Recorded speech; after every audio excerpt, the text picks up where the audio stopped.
కర్నూలు జిల్లా పత్తికొండలో auto driver సేవా కార్యక్రమాన్ని నిర్వహించారు.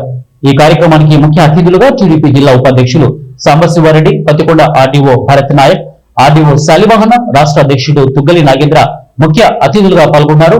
ఈ కార్యక్రమంలో వారు మాట్లాడుతూ ఆటో డ్రైవర్లకు ప్రభుత్వం ఎల్లప్పుడూ అండగా ఉంటుందని, తాజాగా ఉచిత బస్సు పథకంలో ద్వారా ఆటో డ్రైవర్లు ఇబ్బందికి గురవుతున్నారు అని, రాష్ట్ర ప్రభుత్వం ప్రతిష్టాత్మకంగా ఆటో డ్రైవర్ల కోసం ప్రత్యేకంగా ఈ పథకం అమలు చేస్తోందని అన్నారు. ఈ పథకం ద్వారా డ్రైవర్లకు న్యాయం జరుగుతుందని వారు తెలియజేశారు.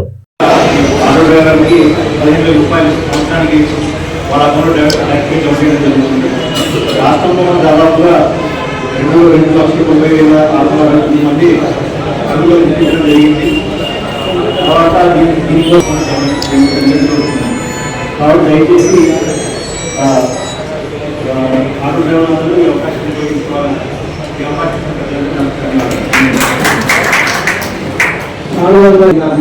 చాలా గొప్ప నిర్ణయం తీసుకున్నారు. మేము అనుకోలేదు, కల్లో కూడా అనుకోలేదు 15,000 ఇష్టం లేదు. అందుకే మనం చాలా మంది వచ్చేసినాం. 15,000 చాలా మాటల కింద పడిన గొప్ప నిర్ణయం ఇది.